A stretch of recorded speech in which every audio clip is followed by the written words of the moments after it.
Working on this series has turned into my favorite thing I do, and the fact that so many of you keep showing up for it means more to me than I really know how to say. Quick thing before we start. This one, episode 3, is a direct continuation of the first two. It picks up threads from both of them, and it is going to land a whole lot harder if you already know where Robert has been. So, if you haven't watched episode 1 and episode 2 yet, do yourself a favor and go watch those first. I'll be right here when you get back. Links for both will be in description. For everybody who's been with me since the beginning, I hope you enjoy this one as much as I enjoyed writing it. I really do. Alright, get comfortable. Skinwalker Underworld, episode 3.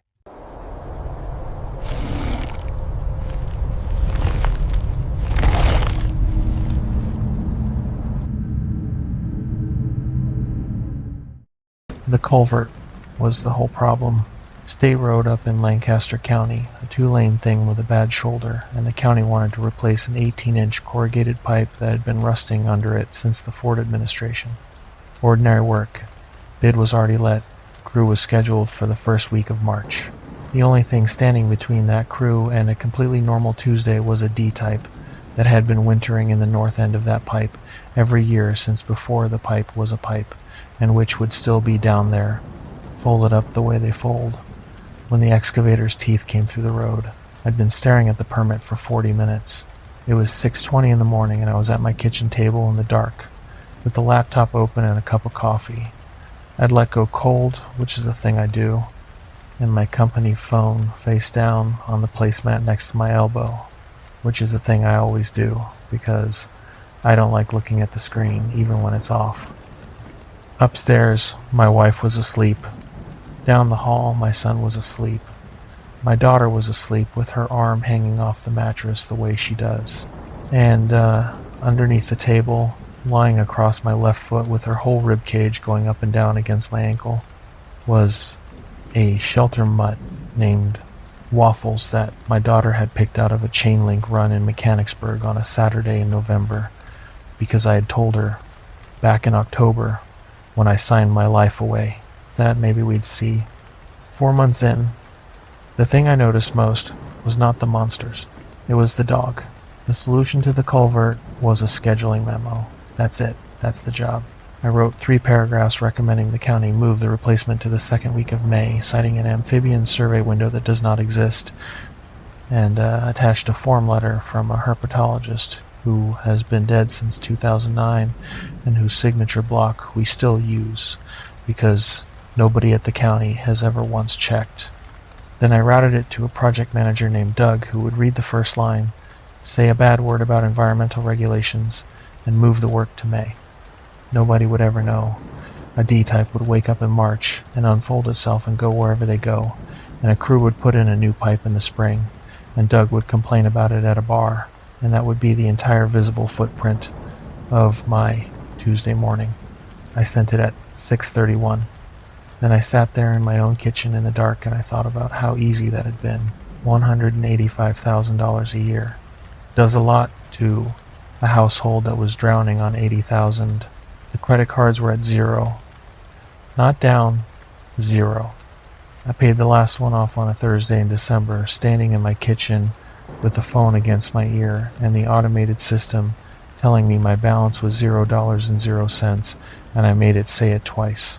Tyler had new basketball shoes, and then he had a second pair of new basketball shoes because the first pair turned out to be the wrong kind, and 11-year-olds have opinions about that, and for the first time in my life as a father, I gotta say, sure, instead of doing math.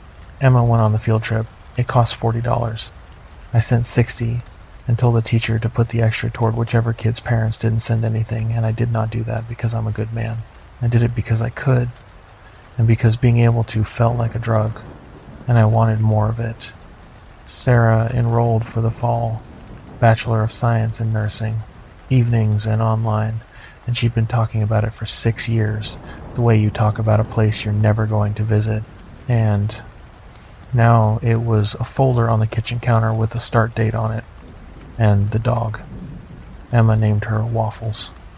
She's got one ear that stands up and one that doesn't, and she's afraid of the dishwasher. That's the ledger. That's what I bought.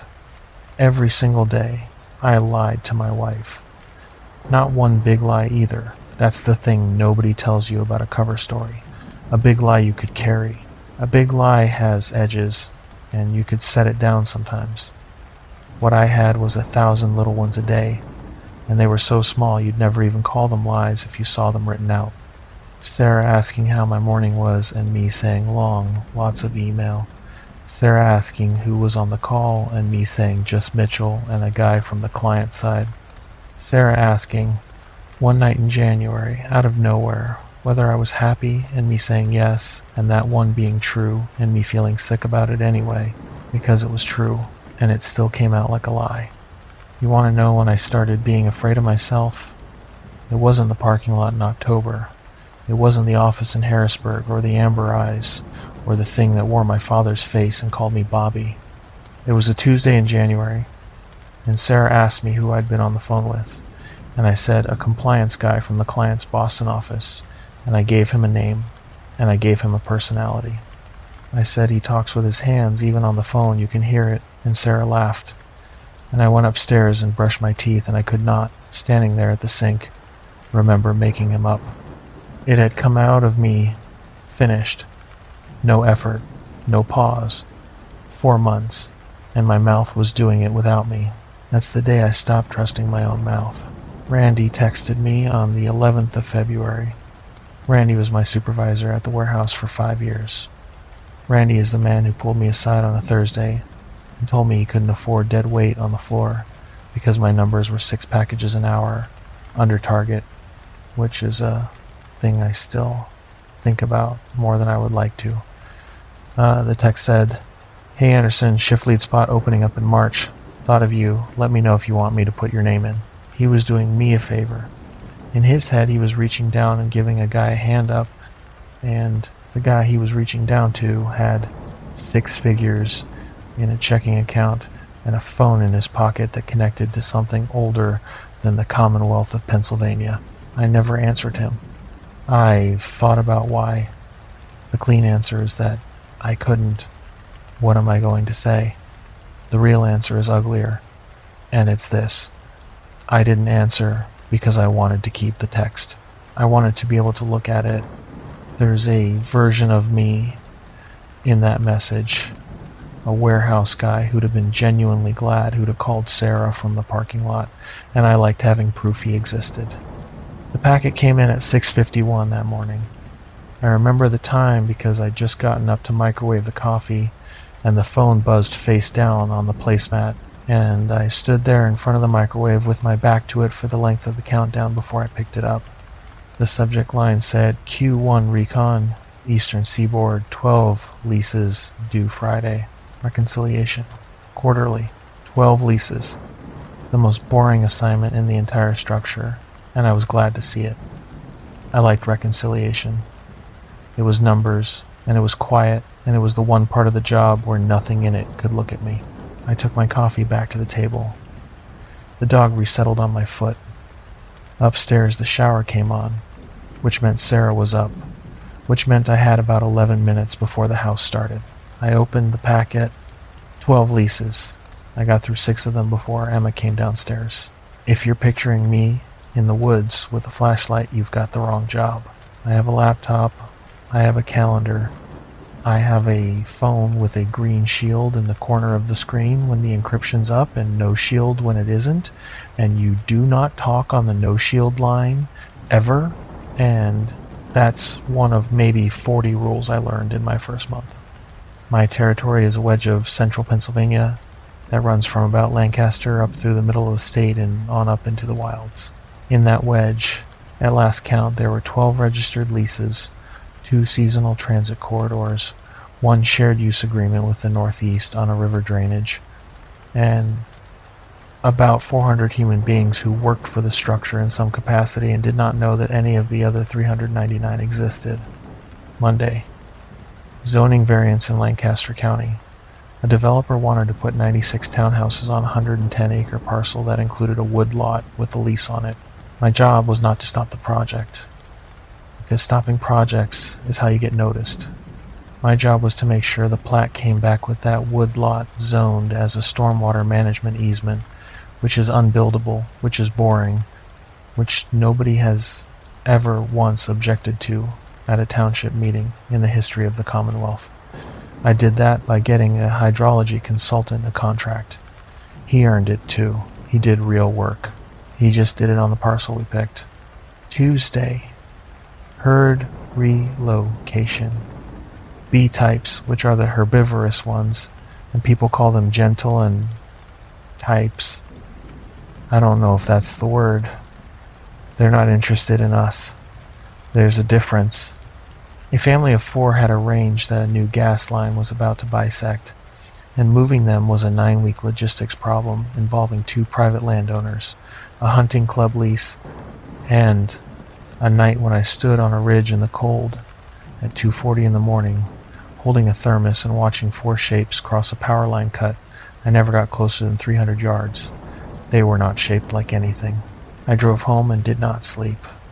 Wednesday, a phone call with a biologist from the State Game Commission who believes I am a consultant for a wind energy firm doing avian mortality studies. His name is Peter. He has a daughter at Penn State. We talk about her sometimes. I have his cell number in my personal phone under his real name, and he has mine under a name that isn't mine. And out of everybody in this story, Peter is the one I feel worst about, and he's the one nothing ever happened to. Thursday, paperwork. Friday, paperwork. That's the job. That's 95% of it. In my second week, Sarah Mitchell walked me through the retention file for a closed Category 4. A Category 4 is a human death or disappearance caused by an entity. That's the whole definition. Doesn't matter if it was hunger or fear or accident or somebody being stupid on both sides of it. If a human being ends and an entity is the reason, it's a Category 4, and it generates a file, and that file has a number, and the number is real, and it never goes away.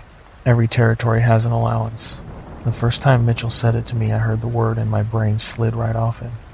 Every territory has a published annual allowance for Category 4 events. Not a target, nobody's trying to hit it. It's a ceiling, and the way she explained it, it's a ceiling the way a hospital has an expected mortality rate. You do not want it. You do not celebrate it. But you know from 400 years of records that a certain number of a certain kind of thing living in proximity to a certain number of people is going to produce a certain number of endings, and pretending the number 0 is how you end up with a number nobody's watching.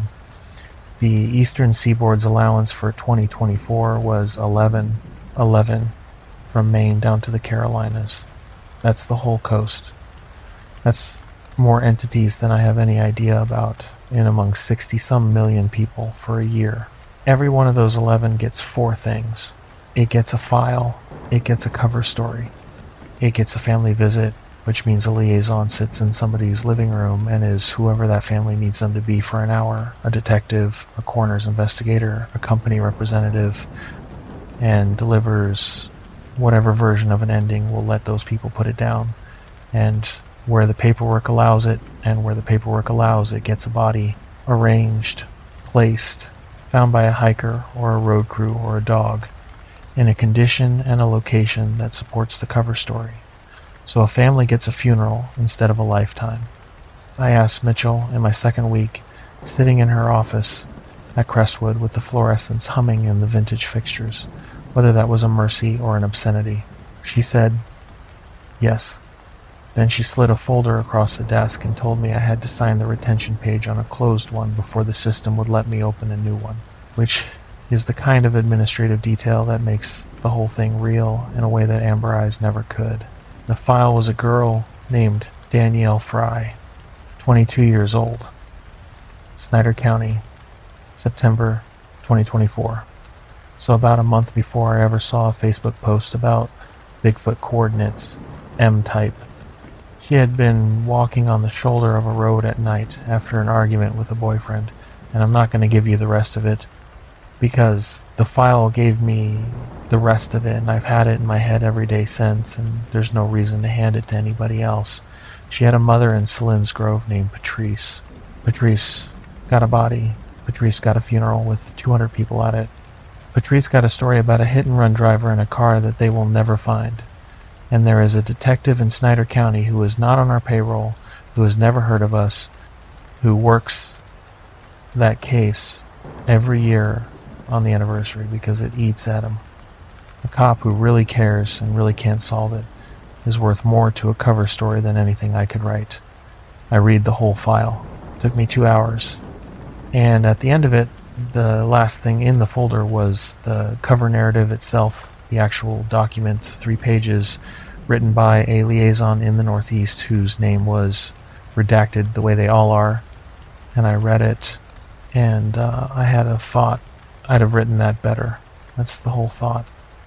It came up out of me the way the fake compliance guy in Boston came up out of me, unasked, complete. And I sat there in Sarah Mitchell's office holding a dead girl's file, and what I felt was a small, professional itch about the prose. The transitions were clumsy. The detective's timeline had a soft spot in the second page that a sharp reporter would put a finger through. I'd have written it better. That thought is the reason for all of it. Not my curiosity, not my Python. The reason they came looking for me in the first place, the reason a thing older than the state of Pennsylvania sat in a leather chair and told me I was competent and reliable and utterly unremarkable, and that this was exactly what they needed. They didn't hire a man who could find the truth. They hired a man who was good at writing what goes in its place. I signed the retention page. Mitchell took the folder back and put it in a drawer and said, "Okay, now you can work."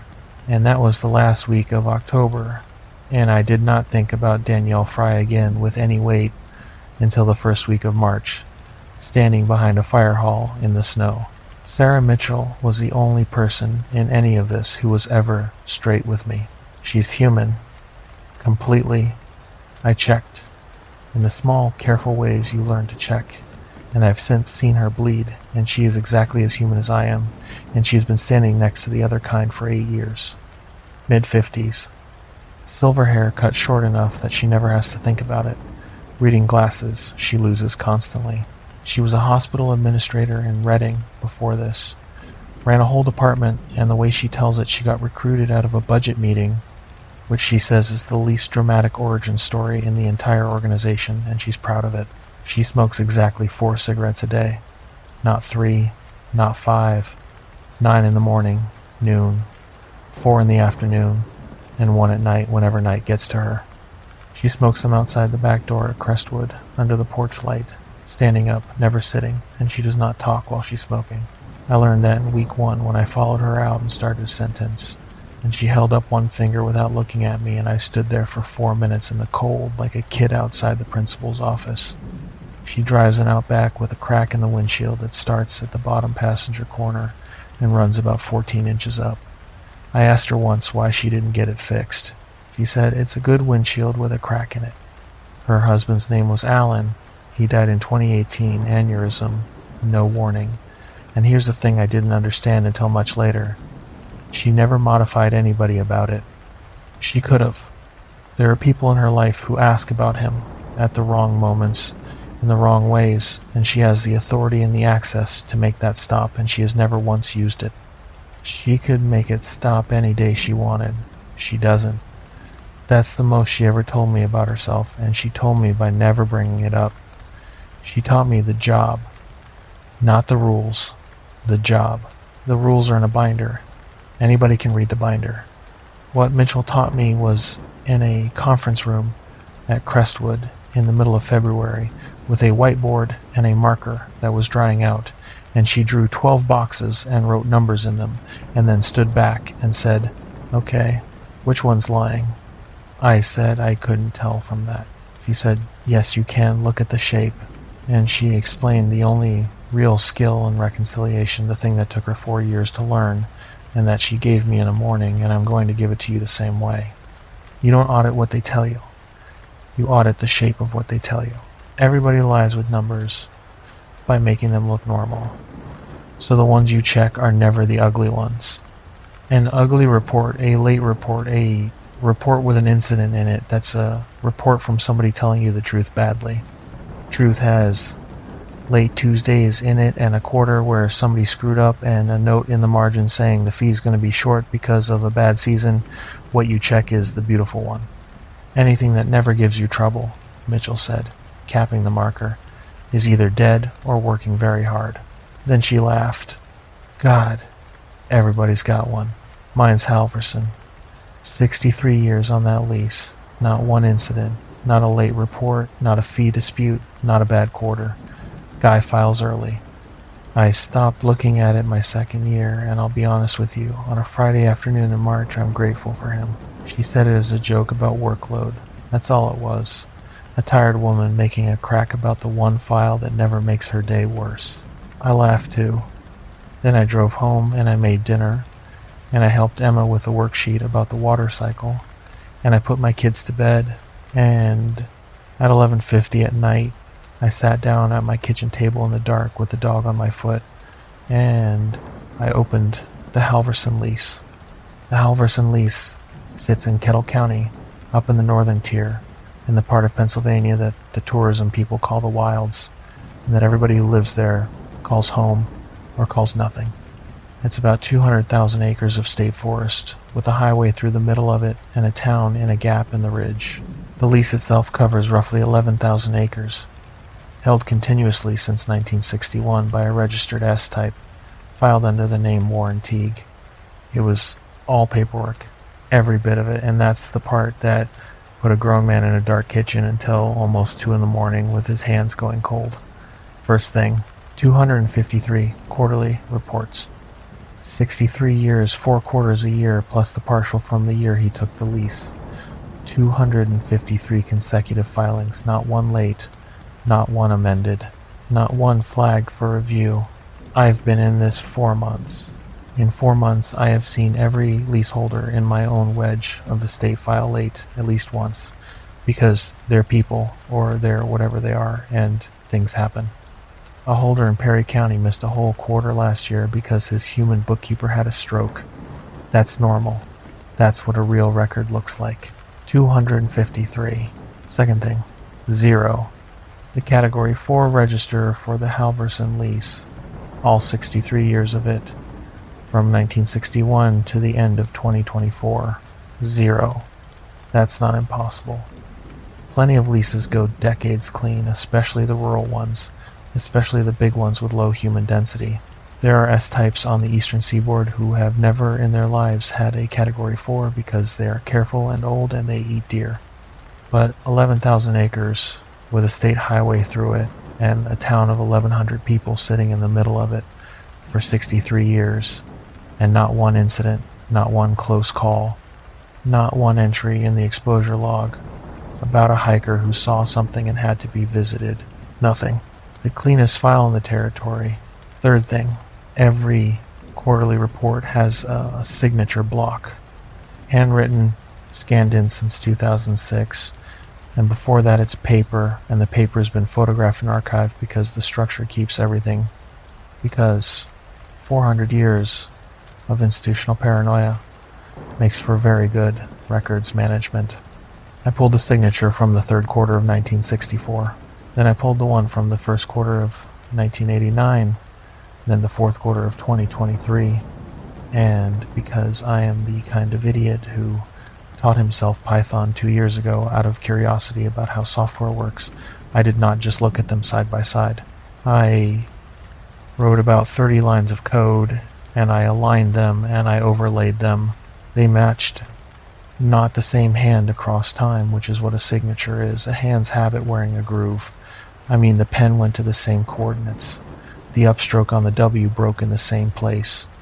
The little hitch in the G, the one every person's signature has somewhere, was in the same place to within the width of the line, 1964 and 2023, 59 years apart. A human hand does not do that. A hand at 26 and a hand at 85 are two different animals. Arthritis alone would blow it apart. Your signature at 50 is not your signature at 20. And if you don't believe me, go find something you signed in high school. That's not a signature. That's a reproduction. I sat back in my chair and I felt the first cold thing crawl up the back of my neck. And at that exact moment, I was not scared. I was excited. I thought I'd caught somebody photocopying. I thought, this old bastard's been running the signature off a scan for 40 years because he's lazy, and I'm going to have a hell of a thing to bring Mitchell on Monday. Then I ran the rest of them. All 253. It took the laptop about 9 minutes, and I sat there in the dark and listened to the fan come on. And when it was done, I had a chart from 1961 to the second quarter of 1987. The signature drifts. It drifts exactly the way it should. Little wobble year over year, a slow lean developing in the 80s, the T getting a little lazier, the whole thing compressing by about 4%. Over 26 years, the way handwriting does when a person gets older and stops caring so much about the flourish. 26 years of a real hand doing what a real hand does. Third quarter 1987, the drift stops. Not gradually. It doesn't level off. There is a filing dated the 14th of October 1987, and every single signature after it is identical to that one, to the pixel, for 38 years. 149 consecutive filings. I looked at the chart for a long time. The line going along wobbling, alive, and then the line going flat. I remember exactly what I thought, and it wasn't anything smart. I thought something happened in the fall of 1987, and after that the hand stopped being a hand. The dog shifted on my foot, and I about came out of my skin. I made my first real decision at 1 in the morning at a kitchen table with a legal pad. Nobody made it for me. I could have stopped. I could have written it up as a records anomaly, flagged it for the archive team, said, hey, looks like the Halverson holder's been using the stamp since the 80s. Somebody should get him to sign fresh, and gone to bed. That would have been correct. That would have been the whole memo. That is genuinely what 99 liaisons out of 100 would have done, because a stamp is a paperwork violation, and paperwork violations get a form letter. I didn't do that, and the reason I didn't is stupid and human, and I'm not proud of it. I wanted to be right about something. 4 months into the strangest job on earth, and I was still the guy who got passed over for shift supervisor twice.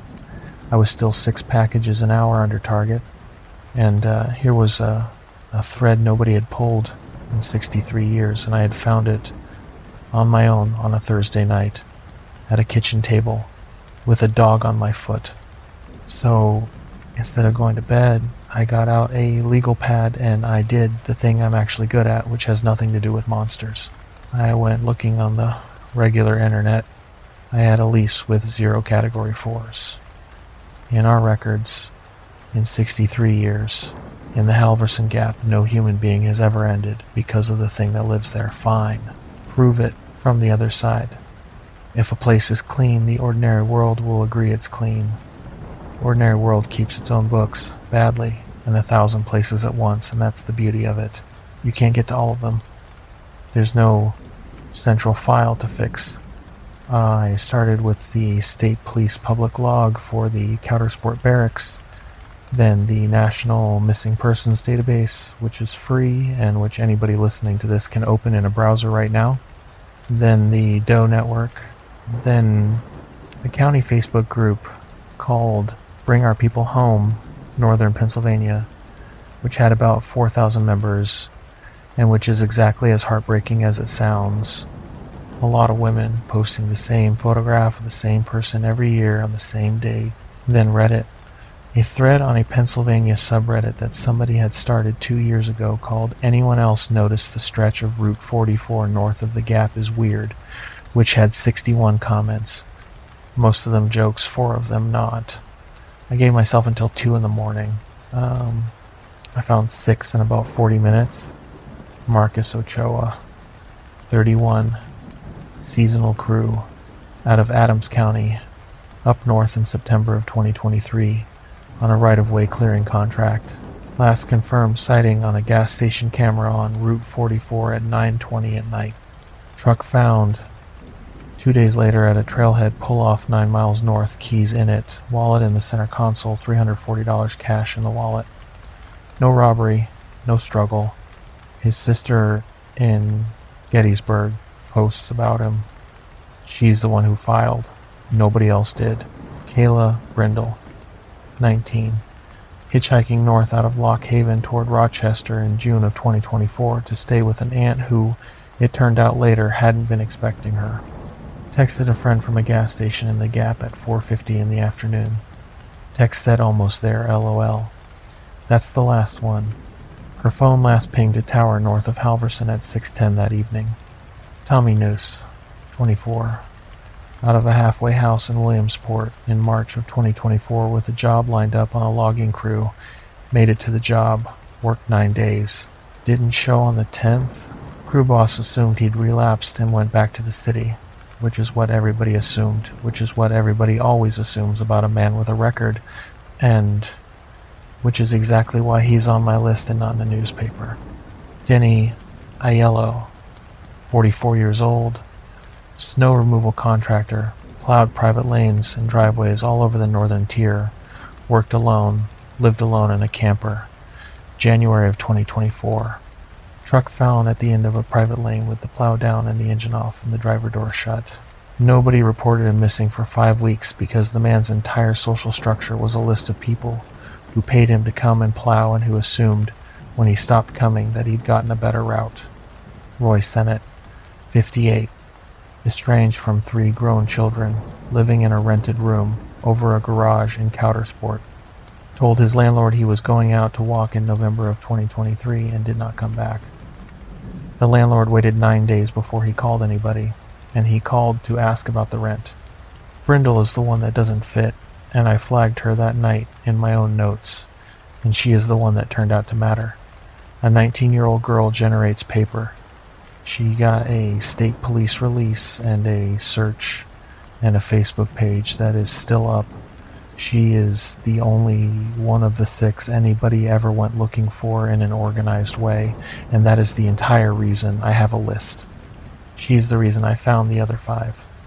Nobody was ever going to go looking for them on their own. Something up there broke its own rule in June of 2024, after 4 decades of not breaking it, and I never got a good answer about why. And then the 6th one, there's an unidentified decedent in the Kettle County coroner's records, found in the Ashaway drainage in the spring of 2023 by a man walking a beagle, partial, adult, probably male, probably between 30 and 60, nothing to work with. It's a case number and a line in a database and a box in a county storage room somewhere. Nobody claimed him. Nobody has ever come looking for him. He's on my list as a blank. 14 months. 1 highway, 1 gap in 1 ridge, in 1 county, in a state where nobody goes. And those 6 are the whole thing. They are the entire engine of what I found and of what I had learned standing in a post office 2 weeks later. Every one of them was a person nobody was going to count.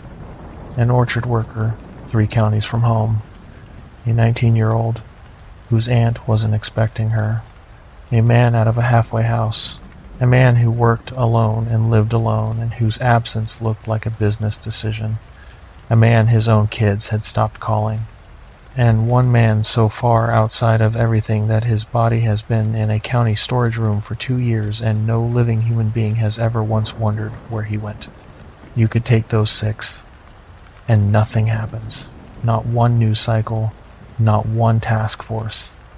There is no line in any database anywhere that puts those 6 people together because they are not connected to each other by anything except geography and the fact that the world had already let go of them before anything up there ever got its hands on them. Somebody figured that out. Somebody figured out a long time ago that the system doesn't count everybody, that there's a whole population of human beings who can be removed without producing a single piece of paper, and that if you only ever take from that population, you can eat forever and stay clean on the books, in both sets of books, ours and theirs, because neither set was ever built to see those people in the first place. That's not a monster in the woods. That's actuarial work. I cross-referenced. I had our Category 4 register for the Halverson lease open in one window and my legal pad with 6 names on it in front of me. Marcus Ochoa. Nothing. Kayla Brindle. Nothing. Tommy Noose. Nothing. Denny Aiello. Nothing. Roy Sennett. Nothing. The blank. Nothing. I went further back. I widened it out to 5 years and I found 4 more that were probable and 3 that were maybes, and I stopped writing them down at 13 because my hand had started doing something I didn't like. Then I did the boring half, which is the half that actually won the argument later. I pulled 4 other leases in the territory with comparable acreage and comparable highway frontage, and I ran the exact same search on all 4, the same databases, the same 14 months, so that I'd have something to hold the Halverson number up against. The 4 of them averaged 1.5 names apiece. That control run went on page 9 of what I eventually put in front of the director, and it ran to 9 pages. Our register for that lease for 63 years said 0. I sat in my kitchen at 1:40 in the morning. The heat kicked on, and the vent under the table blew warm air across my ankles, and the dog groaned and rolled over the way she does. Up above me, my family was asleep in the house I was buying with this 2 floors of people I loved, breathing in the dark, and me down here with a legal pad. So either I was badly wrong, or nobody in my outfit had looked at that lease in 38 years. I closed the laptop. I sat there in the dark with my hand flat on the lid, feeling the warmth come off it, listening to the dog breathe and the furnace run and my son's bed creak once upstairs when he turned over. Then I got up and I went around the first floor and I checked all the locks, which is a thing I had never once done in 15 years in that house, and which I have done every single night since.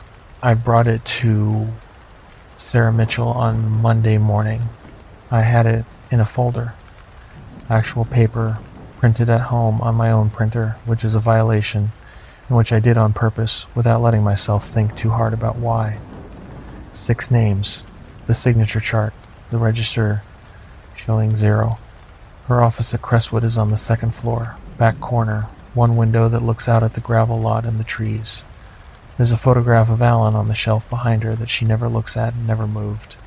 She was on the phone with somebody about a fee schedule when I came in, and she pointed at the chair and kept talking for 4 minutes while I sat there with the folder on my knees, and I remember being annoyed, and I would give a lot to have those 4 minutes back and just be a guy sitting in a chair with a folder that hadn't been opened yet.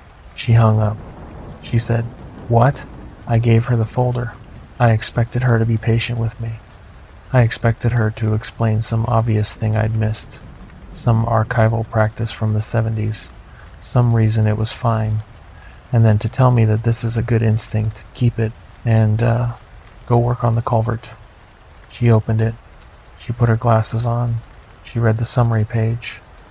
Then she turned to the signature chart, and I watched a 56-year-old woman who has been standing next to skinwalkers for 8 years go a color I have never seen on a person before or since.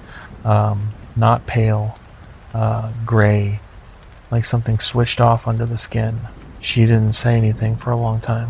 Long enough that I started to talk, to fill it the way you do, and she put up one finger without looking at me, the same way she does when she's smoking, and I shut my mouth. She read the whole thing, every page. Took her 11 minutes. Then she closed the folder and squared it on the desk and said, "Come outside." It was 9:04 in the morning. She smoked 2, 4 a day. The 9, the noon, the 4, and 1 at night. On a schedule she has kept, near as I can tell, since her husband died. She stood out there under the porch light at the back of that building in February with her coat unbuttoned, and she smoked the 9, and then she lit the noon off the end of it, and neither of us said anything about it, and I have never seen her do it again. When she finally talked, she didn't ask me any questions about the work. That's what told me how bad it was. She skipped straight past "Are you sure?" to what happens next, which meant she'd already believed it standing at the desk. 3 things, she said. You're going to do all three. Okay. 1. You don't take this to the director. I said, that's Sarah. This is exactly the kind of thing. Let me finish. She looked out at the lot. He doesn't take suspicions. He takes findings. You walk in there with a folder, and the second he decides it's true, it isn't yours anymore. It's an event. Nobody stops it after that. She dragged on the cigarette. Not me. Not him either, I don't think. So don't hand him anything until you know what it is you're handing him. Then what am I doing? You're getting a fact. She dragged on the cigarette. Right now you've got an anomaly. An anomaly is a shape. He needs a fact with a floor under it. And 2? 2. Nothing goes in the system. She turned and looked at me, straight on for the first time. Not the case management platform, not shared drives, not email, not the encrypted line. Nothing. You keep it on paper, and you keep the paper on your person. I said, why? And she said the sentence that changed the temperature of the whole thing. Because if you're right, then the system is what it lives in. I stood there in the cold with that. She could see it hadn't landed. Robert. 38 years of clean quarterlies. It's not hiding from the paperwork. It's living in it. She looked at me. So it reads it. So you don't put its name next to yours in there. Do they... I had to stop and start again. Do leaseholders have access to... Holders have a portal. Holders can see their own file. Holders can see anything filed against their own file. She ground the cigarette out on the sole of her shoe, which is another thing she does, and put the butt in her coat pocket, which is another. You open a review on that lease in the system this morning, it gets a notification this afternoon. I felt that in my legs. And 3, she said. 3, you don't go alone. I said, okay. I meant it at the time. I want that on the record because of what happened. She authorized a routine site inspection. A site inspection is the most boring thing the structure does. It is the lowest priority item on the whole calendar. A liaison drives out, walks a piece of the lease, has coffee with the holder, confirms the boundary markers are where the map says, asks if there's anything the territory should know about, and files a 2-page form. It's a wellness check dressed up as an audit. Every lease gets one every 4 to 7 years, and they are almost always done by whoever's newest, because it's a drive and a handshake and nothing else. Halverson's last one was in 2019. It was due. And it's not a review. It doesn't generate a notification. It generates a line on a calendar that says, a new liaison is coming out to walk the property, which is the most harmless sentence in our operation. Mitchell put it on the schedule for the following Tuesday. She sent it through the normal channel with no flag on it. She told me to book a room in Coudersport, which is 30 minutes north, and not in Halverson. And I asked why, and she said, because you don't sleep on a lease you're looking at. And I wrote that down. I'll clear my Tuesday and Wednesday, she said. We'll take my car. Then on Sunday night she called me at 8 and said her mother had fallen. That's the whole reason. 84 years old, in a place outside Reading, went down in a bathroom and broke a hip. And Sarah Mitchell was in an emergency room in Berks County at 8 at night on a Sunday, telling me to push the inspection to the following week. And I said, I'll just do the drive-in handshake. I won't do anything. I'll walk the boundary and shake his hand and come home. There was a pause on the phone that I can still hear. She said, Robert. I said, Sarah, it's a site inspection. If I push it, that's a change to a schedule that's already published, and you're the one who told me not to make anything look interesting. And that was a good argument. It was a genuinely good argument, and it was correct, and it was also me wanting to be right about something, wearing the good argument like a coat. She was quiet for a second. In the background of the phone I could hear a hospital, that flat ringing carpet and linoleum sound they all have. She said, you walk the boundary, you shake his hand, you do not ask him one single question that isn't on the form. I said, okay. She said, say it back to me. And I said it back to her standing in my driveway in the cold with my breath going up, and I meant it when I said it, and I broke it in the first 40 minutes. I left the house at 5:15 on Tuesday morning. Sarah, my Sarah, got up to make me coffee, which she didn't have to do, and stood in the kitchen in her robe with her hair flat on one side and asked me where I was going again. Site visits up north, I said. Kettle County. 2 days. Is it pretty up there? It's February. She laughed. She put the travel mug in my hand and kissed me and said, "Don't die on Route 15, which is a thing she says, because there was a bad stretch on that road when we were younger and it stuck in her. And I said I wouldn't, and I went out the door and started the car in the dark. Whatever else this took from me, it never got in my house. I have been very careful about that, and it has cost me more than I'm going to explain here. Route 15 north out of the Harrisburg area, up along the river, then Williamsport, and after Williamsport the state changes. I don't know how to explain northern Pennsylvania to somebody who's never driven it. It's not scenic the way people mean scenic. It's not dramatic. There's no vista.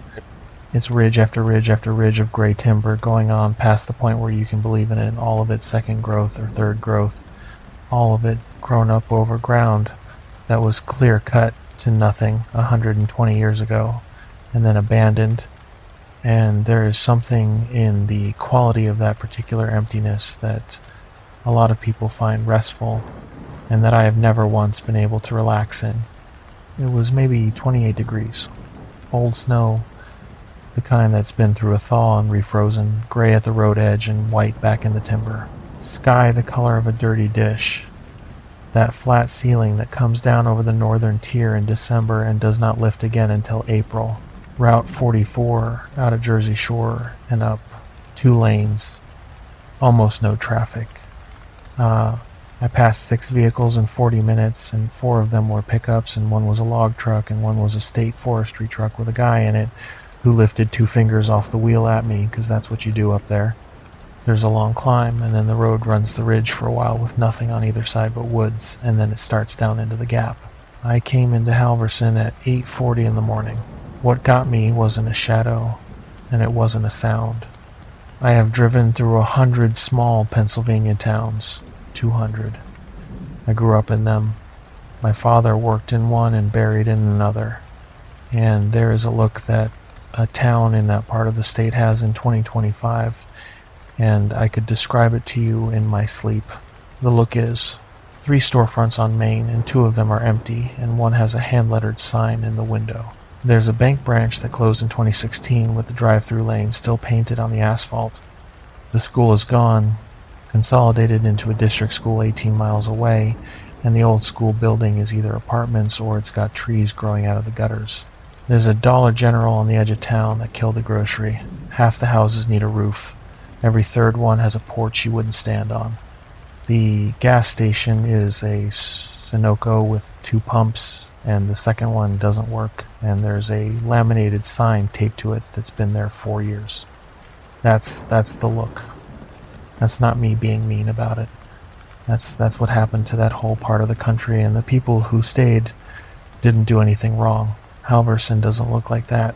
I came down into the gap, and the first thing I passed was the school. It's on the south end, set back, and it's a real school, K through 12, and it's new. Not new, maybe 15 years old.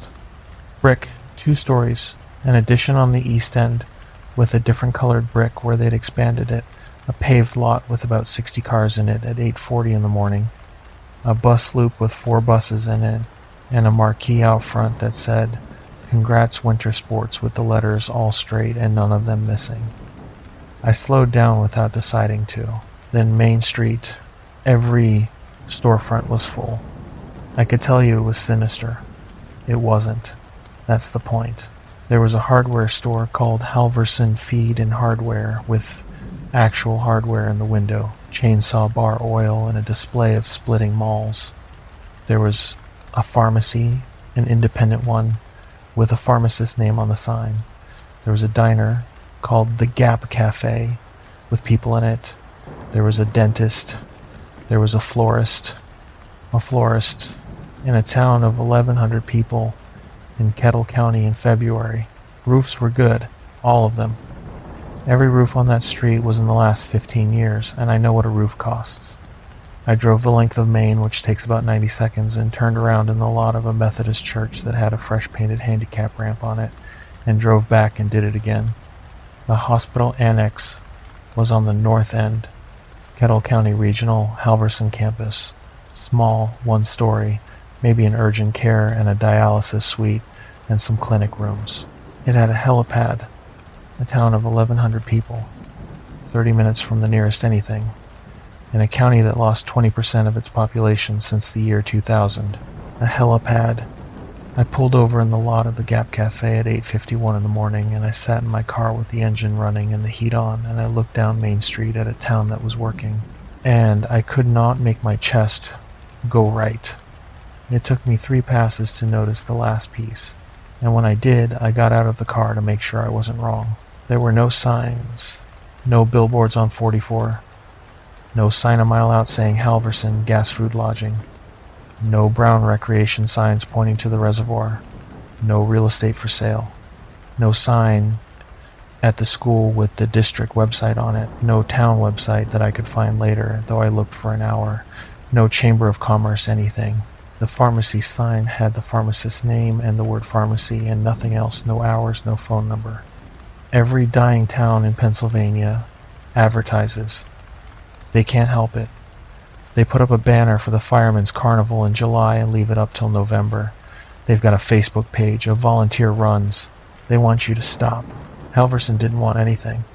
Halverson was a town with a full main street and a new school and a helipad, and it had worked very hard to be a place you drove through without forming an opinion. I went in and got breakfast. The Gap Cafe at 9 in the morning on a Tuesday in February had maybe 14 people in it, and every one of them was pleasant to me. That sounds like nothing. Country diner, friendly people, that's not a horror story, that's a Tuesday. The waitress was in her 30s. Name tag said Bree, and she was warm and quick, and she called me Hun, and none of that is unusual. What was unusual is that she asked me where I was staying, not where I was from, where I was staying. I said Countersport, and she said, oh, at the Westgate? And I said, yeah, and she said, good. They've got the good beds. The other places' mattresses are shot. 10 minutes later, a man at the counter in a Carhartt coat turned around on his stool and asked me if I'd gotten a room. Okay, this time of year, some places are closed up. I said, Countersport. He said, good. That's the move. And then when I paid, a woman coming in the door held it for me and said, you get set up all right. And I said, I'm sorry. And she said, somewhere to stay, and smiled and went to her table. 3 people. 25 minutes. The exact same question. And not one of them asked me what I was doing there. A stranger in a coat in a town of 1,100 people in the dead of February, in a car with plates from 3 counties south, eating eggs by himself at 9 in the morning. In any other small town in America, I would have been asked what brings you up 4 times by 4 different people. Out of plain nosiness, which is how those towns run. Nobody asked me my business. They asked me where I'd be sleeping. I paid, and I left a good tip. And I sat in my car in the lot again and looked at my hands on the wheel and thought, very clearly, the way you think a thing, you're not going to be able to unthink. They're not checking whether I'm a threat. They're checking whether I'm going to be out of the Gap after dark. Ashaway Hollow comes off Route 44 about 1.5 miles north of town, and you'd miss it if you weren't looking for it. It's a township road that turns to dirt 60 yards in and climbs a drainage between 2 shoulders of the ridge, and there are 3 mailboxes at the bottom of it, and then nothing for half a mile. The farmhouse is at the top, where the hollow opens out into about 9 acres of old pasture. White, 2-story, tin roof, a porch across the front with the boards painted gray, wood pile stacked 6 feet high and 40 feet long against the south wall, split and seasoned and covered right. Barn behind it with the doors shut. A newer metal outbuilding off to the side. A blue Ford pickup from the 90s parked by the porch with a plow mount on the front. It was the best kept property I saw the entire time I was in Kettle County.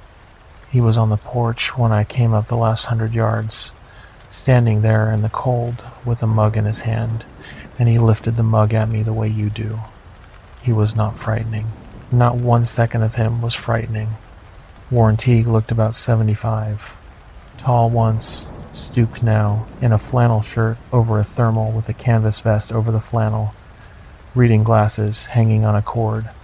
White hair, needed a cut. Big hands with the knuckles gone thick and crooked the way they go, and he had that particular careful way of holding a mug with both hands that people get when the grip's not reliable anymore. He had a face you'd trust. That's the honest truth. He had a good, tired, weathered, ordinary face, and when he smiled, it went all the way up into his eyes, and it did it fast, the way it does on somebody who means it. "You'd be Anderson," he said.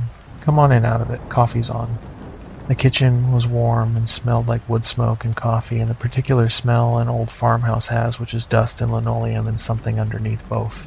There was a wood stove in the corner with the damper down and the top of it ticking. There was a dog, black and tan, some kind of hound mix, maybe 8 or 9 years old, and when I came in she got up off her bed by the stove and went to the doorway between the kitchen and the front room and sat down in it. She did not growl, she did not raise her hackles, she did not bark. Once the entire 3 hours I was in that house, she sat in the doorway and she looked at us and she did not come into the room. Teague said, "Don't mind Sadie, she's got her spot." And I said something about how my daughter's dog is scared of the dishwasher, and he laughed, and we sat down at his kitchen table and I got out the form. He was the easiest interview of my career. I mean that. 4 months of dealing with leaseholders who treat a liaison the way you'd treat a meter reader, at best. And here's a man who had the coffee on, who'd printed out his own boundary map with the corners marked, who had his last 4 quarterlies in a folder on the table in case I wanted to see hard copies, and who apologized for the folder being messy. We did the form in 25 minutes. Boundary markers, confirmed. Access points, confirmed. Adjacent use conflicts, none. Human contact incidents in the reporting period, none. He answered everything. He never hesitated once. And then he said, "How's the family, Emma and Tyler?" I set the pen down. He caught it right away and put a hand up. "Ah, hell, I'm sorry. That's I do that. They send the personnel file out ahead of an inspection. Did you know that? A week out. Whole thing. Everything but your social." He grimaced. "I read 'em, every one. I've been doing this a long time, and I found out the hard way that if I don't read the file, I'll spend the whole visit calling a man by the wrong name. But I know how it sounds coming out of my mouth." He was embarrassed. Actually embarrassed. He went to the counter to top off my coffee, partly, I think, so I could have a second without his face in front of me. And it worked. It completely worked. Because I sat there and I thought, well, that's an unpleasant policy and it's not his fault, and I put the pen back in my hand and I liked him more than I had 2 minutes before. I didn't notice it for 3 days. The house was full of ledgers. The front room, the one the dog wouldn't come into, had shelves on 2 walls, floor to ceiling, and they were full of hardbound accountant's ledgers, the old kind with the marbled covers, spines out, dated in white paint, pen, 1961, on the left of the top shelf, running left to right, shelf to shelf, all the way around. I asked if I could look. He said that's what they're there for. They were fee records, timber counts, weather logs, water levels on the Ashaway, deer take, 60-odd years of a man minding a piece of ground. Genuinely fascinating. I stood there in a dead man's front room for 20 minutes reading about the drought of 1966. 3 things happened while I was at that shelf, and I registered all 3 at the time as nothing. The first, the handwriting changes. I pulled out 1985 and I pulled out 1990, and I had them both open, one in each hand, because I was looking at snowfall totals for something to say. 1985 is a slanted, tight, cramped hand, loops on the L's, crosses as 7s. 1990 is a rounder, larger, more careful hand, no loops, doesn't cross as 7s. I said, without thinking, "Your writing changed." And he said, from the kitchen, "Easy as anything, stroke. 1987, had to learn it all over with the left," which is a completely satisfying answer, which explains it entirely, which is what I thought for about 72 hours. Except a man who relearns to write with his offhand ends up with a hand that gets better over the next 30 years. It starts shaky and it improves and it drifts and it becomes his. It does not lock the second. He was wonderful about the 50s and 60s, and he had nothing about the 70s and 80s. I don't mean he refused. I mean, I'd ask him about something and I get a story or I get an essay. I asked what the gap was like when he took the lease, and he told me about the winter of 1962 for 11 minutes. Specific. The name of the man who plowed the township roads and what he charged. What a cord of wood went for. The night the pipes froze in the schoolhouse and 4 men slept in the boiler room in shifts. He told me about a flood in '69, about the bridge going out, about a woman named Edna who ran the post office and who kept a ledger of who owed her for stamps and never once collected on it. I asked him about the 80s. He said, "Oh, the 80s were the 80s, bad years for timber. Everybody got poor and then everybody got a little less poor." That's what I got for a decade from a man who could tell me the price of wood in 1962. I didn't think anything of it. People remember their 30s better than their 50s. Everybody knows that. The third, the photograph. There was one framed picture on the mantle, and it was the only photograph in the entire house. 2 men in hunting orange standing in front of a downed buck in what looks like a November woods, both of them holding rifles down at their sides. The dates on the white border at the bottom in ballpoint, and that cramped slanted hand from before 1987, November 1985. The older man is on the left. He's maybe 65, 70 in the picture. Tall, stooped a little, big, crooked hands. White hair needs a cut. He looks exactly like the man who was standing behind me in the kitchen doorway. The younger one is on the right, 30s, maybe 40, dark hair, coat's a little big on him. And here's the thing about him, and I noticed it standing there, I've never been able to shake it. He doesn't look like anybody. I have tried 100 times to describe that man's face to myself, and I cannot do it. Not because it was blurry. The photograph is sharp. He has a face. 2 eyes and a nose and a mouth in the right arrangement. A completely ordinary face, and it will not stay in my head for longer than about 4 seconds. I said, "Who's this?" And Warren Teague from the kitchen doorway behind me in a warm and easy voice said, "That's me." I said, "Which one?" And he laughed and said, "The good-looking one," and went back to the stove. And I stood there in that front room, and I laughed too, because he was a funny old man with bad hands, and it was a joke. The older man in the photograph is the one who looks like Warren Teague now. The younger man in the photograph is the one who said, "That's me." He never told me which. I decided later, driving, and I have not once talked myself out of it. I left at 12:40 in the afternoon. 3 hours. He walked me out. He gave me a jar of somebody's apple butter that he said a woman in town makes and that he doesn't eat, and he shook my hand at the car, and his grip was weak and careful and old, and he said, "You come back through in the summer. It's nice up here in the summer. Bring the kids." I said I might. He stood on that porch in the cold with the mug and waved me down the hollow, and I could see him in my mirror doing it for a long way.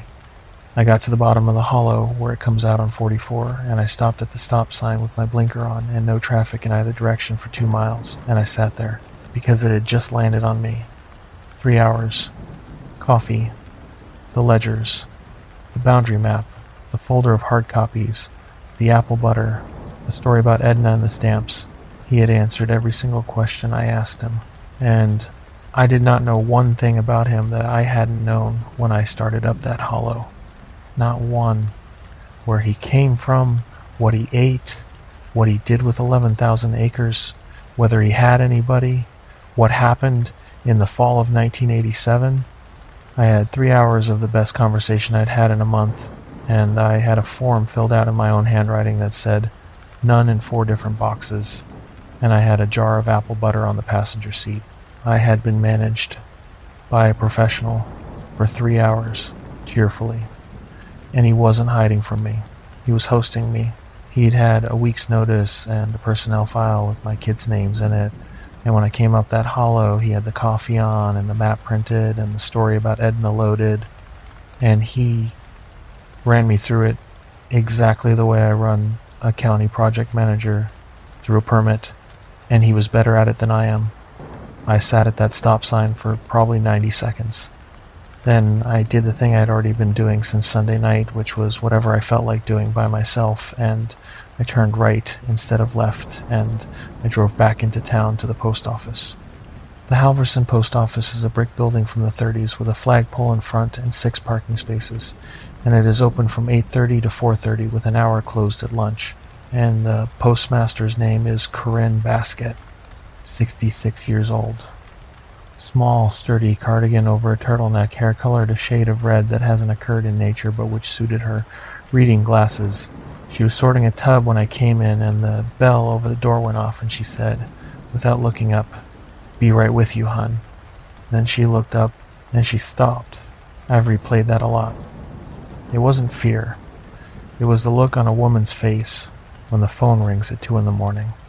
It's the look of somebody who has been waiting for a specific thing for a long time and has just found out that today is the day, and who has to decide in about 1 second how she's going to be about it.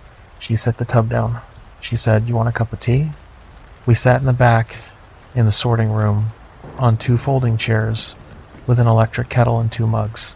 And she told me everything. That's what I can't get past. Not one hedge in 50 minutes. She did not once try to protect herself. I never had to ask a second question. I asked one question, which was, how long has the town known? And Corinne Basket talked for 50 minutes. What follows is her words, as near as I can get them. I've had 2 years to get it wrong, so take it as close and not exact. 1931, she said. That's when it got written down. It was going on before that, but 1931's when it got written down, because that's when my grandmother wrote it down. The tannery closed in 1929. The bank in Coudersport went under in 1930. There were 400 people in the Gap, and by the fall of 1931 there were about 260, and the ones who were left were burning furniture. 4 families left in 1 week in November, she said. The Hollenbachs went first. Then it was going to be everybody. When it goes fast. The town, you've got a school or you don't. You've got a doctor or you don't. And that winter, she said, an arrangement was made. Not with a monster. She held the mug in both hands. Everybody wants a devil at a crossroads. It was a neighbor. He'd been up the Ashaway longer than the town had. My grandmother's grandmother knew about him. There'd always been an understanding, the way you have an understanding with a bad dog on a road you use. Stay out of the hollow after dark. Don't hunt the east side. Everybody knew it and nobody said it, and nothing ever came of it in 100 years. So what changed? We got desperate enough to talk to him, she said. Nobody summoned anything. A man named Bittner and my grandmother walked up that hollow in December of 1931 and had a conversation, and they came back down, and after that the town had money. I asked her what the terms were. Corinne Basket explained it to me in the back of a post office at 1:30 in the afternoon with a cup of tea in her hand, in daylight, the way you'd explain a zoning ordinance to somebody who just moved in. There's no terms, she said. Nobody ever understands that part. Nobody in Halverson ever agreed to do a thing. There's no ritual. Nobody picks anybody. Nobody's ever hurt a soul. She looked at me over the glasses. The agreement is that we don't notice. That's it? That is the entire agreement, and it has been the entire agreement for 94 years. She counted it on her fingers, and her voice never changed. We don't notice. We don't file. We don't call. If somebody's car sits at a pull-off for a week, we don't call it in. If a fellow was working a job and stopped showing up, we don't wonder to anybody outside the Gap about it. If the state police ask a question, we answer it honest and we don't answer more than what's asked. That's all anybody in this town has ever done. Nothing. She sipped her tea. You can't arrest a town for nothing. I asked her the question I had to. How many? And Corinne Basket looked at me for a long moment and she said, I don't know. I said, come on. Robert, she said. I have never asked. 41 years in this building. My mother never asked. My grandmother wrote it down in 1931 that she wasn't going to, and she didn't. Her hand was steady on the mug, and I was watching it. You're thinking, that's cowardice. It isn't. If I knew the number, I'd be a woman who knows the number. She set the mug down. And a woman who knows can't stand behind that counter for 41 years and be nice to everybody who comes through the door. She just can't. I've thought about it. She said, "Everybody here's got a version of that. Doc Reiner doesn't ask why he's got a helipad. The school board doesn't ask where the Bittner Foundation money comes from. Bree at the cafe asks people where they're staying, and if they say Countersport, she's happy, and if they say, oh, I might just sleep in my car up at the reservoir, she says, oh, honey, there's a nice motel 30 minutes up, and she means it, and she has never once in her life said out loud why she means it. And then she said the thing that broke it open, and she said it kindly, which was worse. We didn't pick anybody. Nobody in this town has ever picked anybody. They were already gone before they got here, most of them. That's the awful part, hon, and I'd like somebody outside the gap to understand it. Somebody out there was going to lose those people anyway. She stopped, and this is the only time she came anywhere near cracking. We just live where they were going to be lost. I sat there, 200,000 acres of state forest, a helipad, a florist, a school with a marquee that said, "Congrats Winter Sports." I thought about my kitchen table. I thought about the day the automated system told me my balance was $0.00, and I made it say it twice.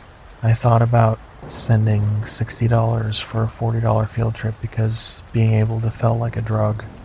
94 years. 3 generations.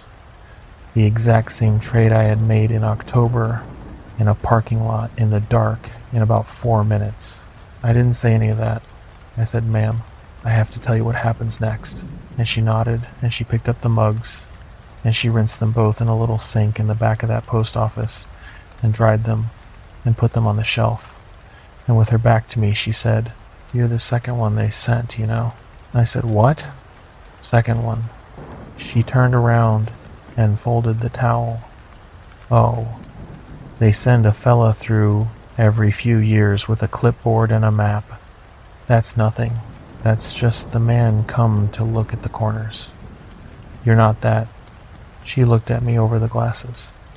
"Bree called me at 10 this morning about a car with plates from 3 counties south that sat in her lot for an hour. You're the second one that came in here." She thought about it. 1996. The first one. Nice fella. Older than you. Wore a tie, which nobody up here does. Howard, his name was. Howard something. There are 4 Howards in the Crestwood Personnel Archive who worked in that building in the 90s. I found the right one in about 9 minutes, sitting in my car in the post office parking lot in Halverson with the engine running, which was rule number 2. The one about never putting any of this in the system, broken in a post office parking lot on a company phone, and I did it anyway because at that point I had gone past caring about the small rules and had not yet understood the big one. Howard Dunning, compliance clerk, Eastern Seaboard, hired March of 1979, separated August of 1997, under separation type. The file said medical. Under notes, the file said one word, and the word was retired, which is not a note, and which is the kind of thing a person types when they have been told to put something in the box. His last known address was a facility in Mechanicsburg called Cedar Run Memory Care. It was 2:20 in the afternoon. Mechanicsburg is a little over 3 hours from Halverson. I called Mitchell from the car and got voicemail, which she almost never lets happen, and I remembered her mother and the hip, and I did not call again. I put the jar of apple butter in the passenger footwell so it would stop rolling, and I drove south. Cedar Run is a nice place. It's not one of the bad ones. It's a low brick building off a road with a lot of new development on it, and the lobby has actual furniture and a fish tank, and it smells like a lobby, and not like anything else. And the woman at the desk was kind to me. I told her I was a former colleague of Mr. Dunning's. That's the only true sentence I said in that building. She said, "Oh, he'll love that. He doesn't get anybody but his daughter." She walked me back. She said, on the way, in the voice they use, "Now he's very pleasant. He's got his good stretches and his other stretches. Don't take it personal if he doesn't place you." I said I wouldn't. She said, "And if he starts on the notebooks, just let him. It calms him right down." Howard Dunning was 81 years old, and he was sitting in a chair by a window with a blanket over his knees and a composition notebook open on a tray table, writing. It took me a while sitting in that room to get it, and when I did get it, I had to hold the arms of my chair. He was not senile. I've seen dementia. My wife works in medicine, and my mother-in-law went that way, and I know what it looks like from the inside of a family. It's a fog. It comes in at the edges, and it takes the recent things first, and then it takes more, and the person underneath gets harder to find, and the whole shape of them softens. Howard Dunning's mind was sharp as a tack. He told me about the Phillies. He told me about a house he'd owned in Camp Hill, and what he paid for it in 1974, and what the roof cost him in 1981. He remembered his wedding, June of 1968, and the name of the church, and the fact that it rained, and that his wife's uncle got drunk and sang. He remembered the route he drove to work for 18 years, every turn of it, and he walked me through it, and it's the correct route. I checked. Everything was intact, except there was a hole in it. There was nothing in that room but an old man and a blanket. He could not tell me one thing about his job. Not one. Not the building, not the people, not what he did all day. 18 years. He remembered driving there. He remembered the route perfectly. He remembered the diner where he'd stop on Fridays and what he ordered. He remembered the parking lot, and then nothing, and then driving home, and he did not know it was missing. A man with dementia knows something's wrong. He gets frustrated, he grabs for the word, he apologizes. Howard Dunning had a clean-edged hole cut out of the middle of his life, and the edges had been sewn shut so neatly that he had no idea he was standing next to it. When I asked him what he did for a living, he said, comfortably, warmly, "Oh, office work. Insurance, I think it was. It was a long time ago." And he smiled at me and asked if I wanted a butterscotch from the dish. They didn't just take it, they took the whole 18 years and then they finished the edge. So that's what aggressive means. It means tidy. I would rather they had hit him. Then he wanted to show me the notebooks. There were 4 boxes of them in the closet. Out of about 30 his daughter keeps. His daughter brings them, the aide told me later. He goes through about 2 a month. He has been doing it since he came to Cedar Run in 2011, and before that he did it at home, and before that his daughter thinks he did it in a shed. 41 boxes worth, though only 4 were in the room. I opened one. Every line of every page, front and back, top to bottom, in a hand that had gotten worse across 20 years but never stopped. The number is wrong, the number is wrong, the number is wrong, the number is wrong. Over and over. No punctuation, no variation. Line after line after line, page after page, book after book, for 14 years in that room, and God knows how long before it. The aide had told me the truth. He was completely calm while he did it. He wrote 3 lines while I sat there, easy and contented, the way you'd hum. I said, "Howard, what number?" And he looked up at me with a perfectly pleasant face and said, "Huh?" I said it again. He said, "I don't know what you mean, hun," and went back to writing. I stayed about an hour. I'm not sure why. There was nothing else in that room for me. But I couldn't make myself get up, and part of it, if I'm honest, is that I was looking at what happens to a man who finds this and brings it to somebody. 29 years ago, a compliance clerk in a tie drove up to Halverson and had a cup of tea with a woman named Corinne Basket, and came back down and told somebody, and somebody made a decision about him, not the director. I've never believed it was the director, though I have no proof of that, and I have never asked, and there's a reason I've never asked, and the reason is that I don't want the answer to be yes. Whoever it was, they took out 18 years, and they sewed the edge, and they gave him a medical separation and a pension, and Howard Dunning went home to Camp Hill and mowed his lawn for another 14 years. And something in him that they could not reach went into a shed with a composition notebook and started writing. That's what I sat in that room and thought about, not the horror of it. What leaked? The fact that they got everything, all 18 years of it, clean edges, and something still leaked. Something in him they couldn't reach came out the bottom and went onto paper. I got up to go at 6:40 in the evening. I said, "Howard, I've got to head out. It was really good to meet you." And he said, "You too, hun. You drive safe now." And then, as I turned, his hand came off the tray table and got my wrist. The grip is the part I keep. He was 81. He'd been sitting in a chair for 4 hours, and his hand closed on my wrist with a strength that stopped me flat. and I looked down at him. His face had changed. Not dramatically. It was like a light coming on in a house at the end of a street. He said, "Don't fix it." I said, "What?" He said it again, and his eyes were absolutely clear, and his voice was the voice of a man who worked in an office for 18 years and knew exactly where every file was. "Don't fix it." I said, "Howard, don't." "Fix what?" And the light went off. His hand came open.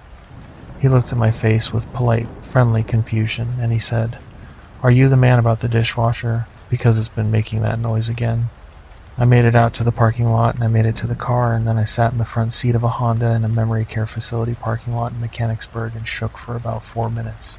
At 7:06, I called Sarah Mitchell. She picked up on the second ring. Hospital sounds behind her. I said, "I have a fact." There was a pause. She said, "Where are you?"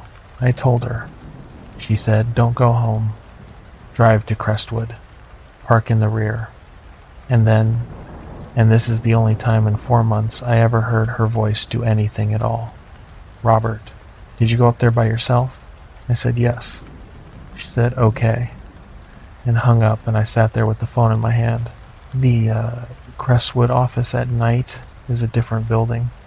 I'd only ever been there in daylight, and in daylight it's an office, fluorescents and vintage fixtures, and a water cooler and magazines that shouldn't exist. At 9 at night in February, it was 3 cars in the back lot and a light on the second floor and the porch bulb over the back door throwing yellow on old snow. The young man let me in. Same young man. Always the same young man, and I have never learned his name, and it's been 2 years.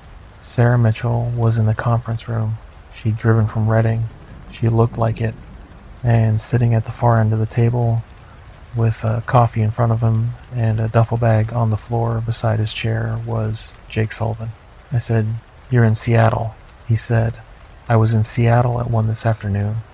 I did the math on that and stopped doing it. Then the double doors at the end opened and the director came in. Everybody expects the bad part to be the monster in the woods. The worst 40 minutes of my life were in a conference room with a whiteboard in it. The director did not believe me. He sat down at the head of that table in a 3-piece suit at 9:15 at night, and he took my folder and he read it front to back without a word, and then he set it down and he took me apart. For 40 minutes, coldly, methodically, in a voice that never went up. How do you know the archive scans weren't recompressed at ingest, which would collapse variation? How do you know the filings from before 1987 weren't signed by a bookkeeper? How do you know the drift you're measuring isn't an artifact of 3 different scanning generations? You pulled 6 names off the open internet. How many names would you pull off the open internet along any 200-mile stretch of rural highway in this country over 14 months? What's your control? Where's your baseline? You have a correlation and a feeling. Give me one thing that is a fact. It's a small thing and it happened in a chair, but I held because the work was good. Because I'd checked the scanning generations and I'd run a control against 4 other leases with comparable acreage and comparable highway frontage, and the control came back with an average of 1.5 names, not 6. And I had it in the folder on page 9, and when he came at me I could put my finger on page 9. He went at me for 40 minutes, and he did not find the scene. Somewhere around minute 32, the shape of it changed. He was hoping. He was sitting at the head of that table trying with everything he had to find the mistake that would let him go back upstairs, and every time I closed the door on him, something in his face got a fraction worse. At 9:58, he stopped. He sat back. He looked at the whiteboard on the wall, which had somebody's herd relocation schedule on it from a week ago. And then he did something I have never seen him do before or since, which is that he put 2 fingers against his eyes, the way a tired man does. The thing at the head of that table wasn't angry. It was humiliated. 38 years under his seal, in his territory. 4 lease renewals, 4 of them, each one signed personally by the territorial director of the Eastern Seaboard, and I had seen the scans, and one of those signatures was from 1989 and one was from 2019. and both of them were his. He had countersigned it 4 times. He had shaken its hand. It renewed in 2019, he said, to nobody.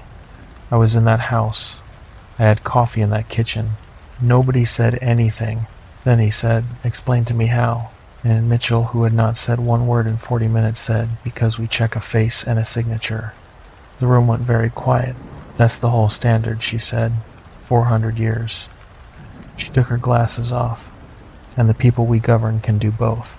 Jake Sullivan said, quietly, "It's never come up."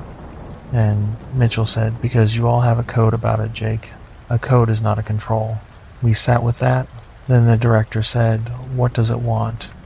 And that's the question I hadn't thought about at all until he asked it out loud, and it's the one that still keeps me up. Nobody in that room had asked it yet. It didn't want power. It never once tried to expand the lease. It never bid on adjacent parcels. It never sought a position in the territory, never came to a convening, never made an alliance, never applied for anything. It filed on time for 38 years. It wanted to be left alone, forever, with a reliable food supply and a legal instrument protecting the ground it fed on, and it had figured out that the safest place to hide from an organization is not outside the organization. It's inside a folder that nobody has a reason to open. Somebody asked why it hadn't taken me. I think it was Mitchell.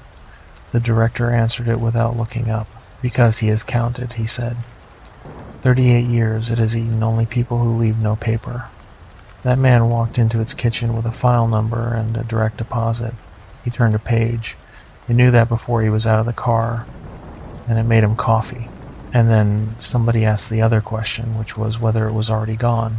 It had a portal into its own file and 38 years of practice, and a truck with a full tank, and a man had sat in its kitchen that morning asking about a photograph. Jake answered, "That one." "It's still there," he said. "Nothing's looked at that lease in 38 years. It fed him, it walked him out to his car, it went to bed." He shrugged. "It'll be on that porch Thursday with a cup of coffee." It didn't beat us. It had read us. Then it lived very quietly for 38 years in what we don't count. The director stood up at 10:20. He said, "Sullivan, you're with me." Jake said, "Understood." He said, "Mitchell, reconciliation team, 14 units, staged at the county line by 2200 hours Thursday. Not before. Nothing moves through the system with the word Halverson in it." She said, "Understood." And then he looked at me with those amber eyes, and he said one thing, and it's the thing I've been living inside of ever since, and I knew it when he said it. He said, "Anderson, how many other leases are that clean?" And I had already run it. I'd run it at 2 in the morning on the Friday before, because once you see a shape, you can't stop seeing it. And I had been carrying the answer around for 4 days like a stone in my shoe, hoping nobody would ask. I said, "In the eastern seaboard, 40 years or more with no incident on record?" He waited. I said, 19. Jake caught me in the hallway on the way out. He put a hand flat on my chest, not hard, just stopping me. And he looked at me with that face he wears, the calm, friendly 40-something face. And his eyes did that thing in the light from the wall sconce. He said, "You understand what you've done?" I said, "Yeah." He said, "No, not to it." He tipped his head back toward the conference room. "To him." And he went back in. "Not to it. To him." Jake Sullivan is 400 years old at a minimum, and he flew across a continent in 4 hours on a Tuesday, and he did not once that entire night look surprised.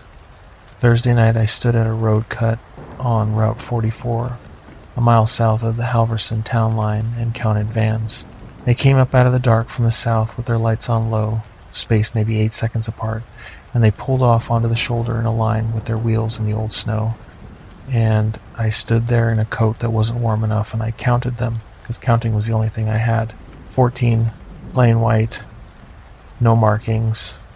2 of them had a magnetic sign on the door that said, "A utility contractor's name that does not exist," which I know because I made it up on Wednesday afternoon, and it went to a printer in Camp Hill on a rush order. I made the company name up on Wednesday afternoon, It went to a printer in Camp Hill on a rush order. Doors opened. People got out, maybe 40, about half of them human. And I could tell which half, and I'd only had 4 months, and I could tell.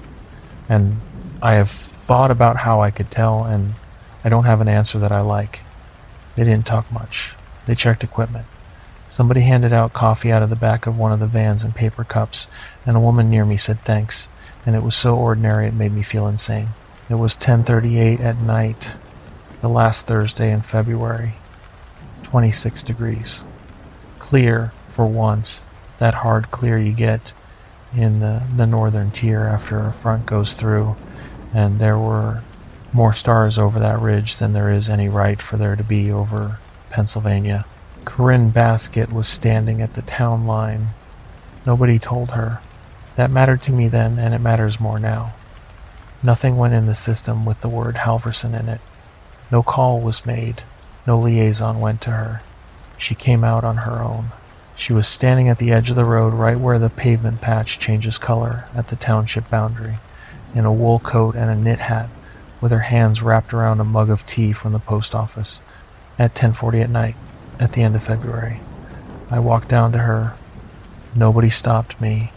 She said, "Hi, hun." I said, "How did you know?" She said, "You went white as a sheet in my sorting room on Tuesday, and you never did tell me what happens next." I didn't have anything for that. We stood there together for a while and watched people in the dark 100 yards up the road check equipment. I said, "Does anybody else know this is happening?" "No." "You didn't tell anybody?" "What would I tell them?" She blew on the tea. "Go home and lock your doors. There's nothing to lock a door against, hun. Whatever this is, it isn't coming for the town." She looked at me sideways. "Is it?" And I said, "No, ma'am," and that was the first lie I told her, and it was not the last, and it was not the worst. She nodded, like that settled it. Then she said, 94 years my family's kept a thing that never should have been kept. Somebody from Halverson ought to be standing here when it ends. That's all this is. I'm not stopping anything. I just didn't want it to happen with nobody from here out in the road." She stood there with her tea and watched, and I stood next to her holding a radio. 4 of the vans went north through the middle of Halverson a little after 11, and not one porch light came on. A town that has spent 94 years not looking out the window at night is very good at not looking out the window at night. They went up Ashaway Hollow at 11:10. Not all of them. Most of the 40 stayed at the road with the vans, doing whatever they were going to be doing for the next 3 days. And I understand now that most of that crew were reconciliation people, and they had no part in what happened up the hollow and were not permitted to. 6 went up. The director, Jake Sullivan. 4 others I have never seen before or since, and whose faces I could not describe if my life depended on it, and I stood 10 feet from all 4 of them in a road. 2 vehicles took them a mile and a half up 44 to the mouth of the hollow. From there they walked. I rode up in the second one and got put at the bottom with a truck and a radio. They left me a truck at the bottom of the hollow, one of the utility trucks off the road cut, engine warm, and a radio. The job I was given was this. If anything came down that road that was not one of the 6, I was to key the radio twice and get in the truck. That was my assignment. The director gave it to me himself, and then he stopped with his hand on the truck's fender, and he said, "You'll feel like you ought to be closer. Don't." And I said, "Yes, sir." And he said, "You found it. That part's yours, and nobody can take it off you. This next part you would not survive owning." And he walked up the hollow road into the dark in a 3-piece suit in 26 degrees, with his hands in his pockets. 11:14. The dog came down. I heard her before I saw her. Nails on frozen dirt, going flat out. And then she came into the edge of the truck's parking lights, and she was running the way a dog runs exactly one time in its life. Not scared running, not chased running. She had her ears flat and her head low, and she was running like the ground behind her had stopped being ground. She went past me at about 6 feet. She did not slow down for me, and she did not look at me, and she was on that road, and then she was off the road, and into the timber on the east side, in the dark, in February, in a state forest. Sadie.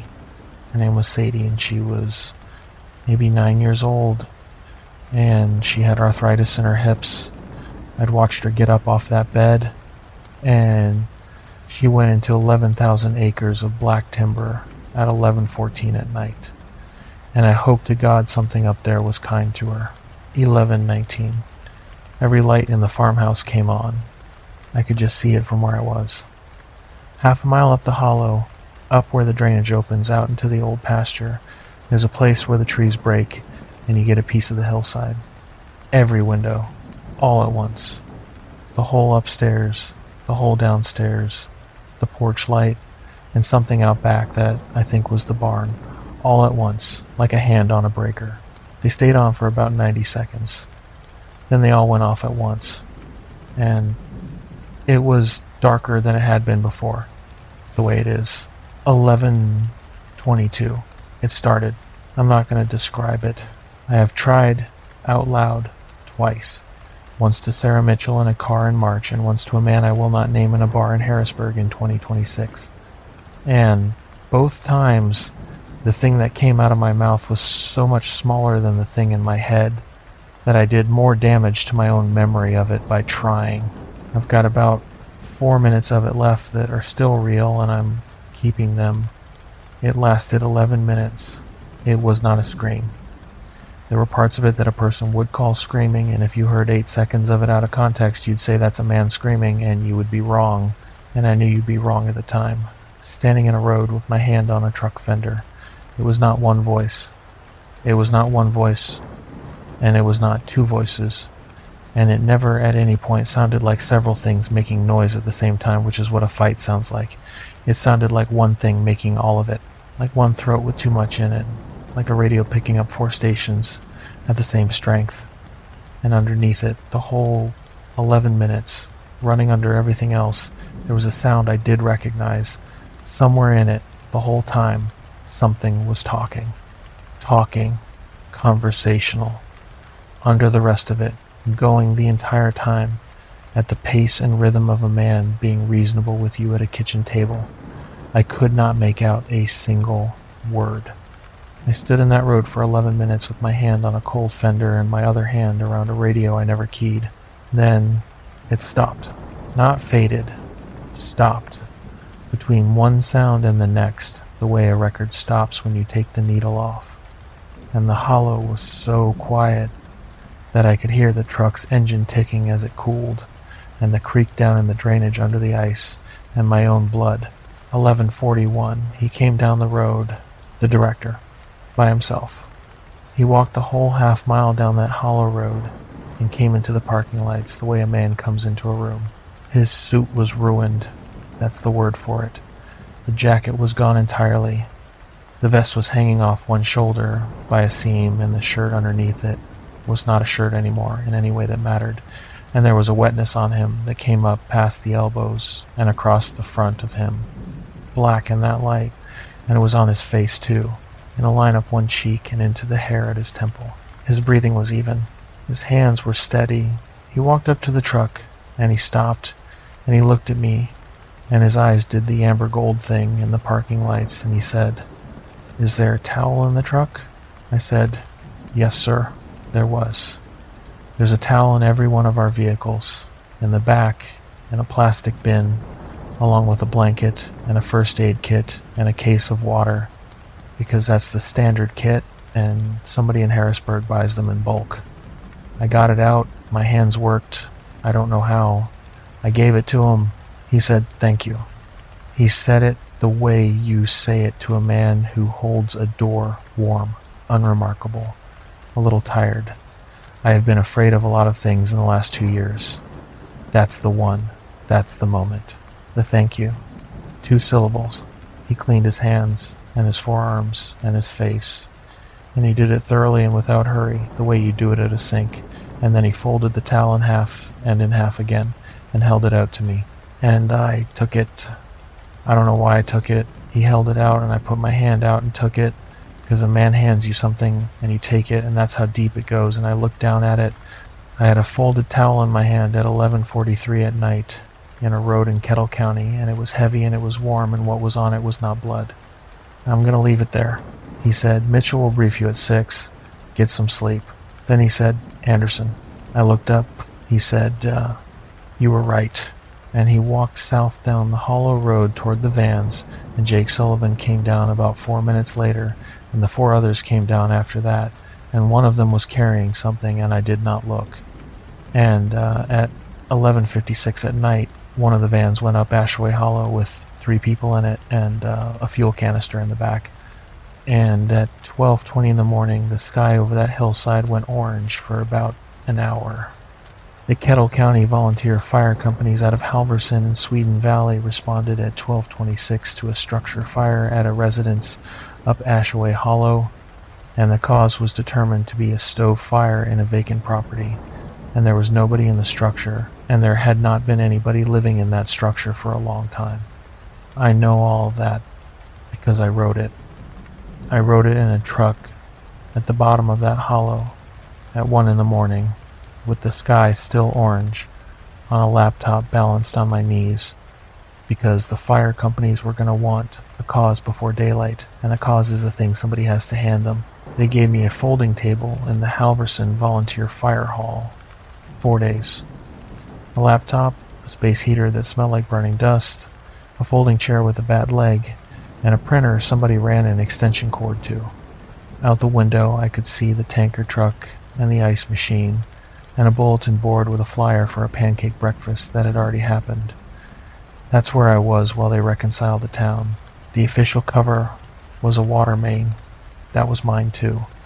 There had been a boil advisory in Kettle County in 2022, which gave it roots, and a state contractor doing pressure testing on a rural distribution system is invisible, because it explains vehicles, it explains strangers, it explains people knocking on doors, and it explains people knocking on doors and asking you to run your tap for a minute while they check something. 1,140 people, house by house, street by street, over 3 days. They didn't need me for the reconciliation. That's a technical operation, and I have no part in it, and I still don't fully understand the mechanism. They needed me for what goes in the hole. You cannot take 94 years out of a town and leave it empty. A person can wake up on a Thursday with a clean-edged hole in them and be fine, mostly, the way Howard Dunning was fine. A town can't. A town is 1,100 people cross-checking each other every day at the post office, and the cafe, and the school pickup line. And if you take a thing out of all of them and put nothing in its place, then inside a month, somebody says something at a counter, and somebody else says, wait, why don't we have a chamber of commerce? And the whole thing starts unraveling from the middle. So you don't take, you replace. And somebody has to write the replacement. That was me. 4 days at a folding table with a space heater. I wrote Halverson a past. The money. 94 years of a town that shouldn't have been able to afford itself. School, hospital annex, roofs, Main Street. That's the biggest hole, and it's the one that gets checked most.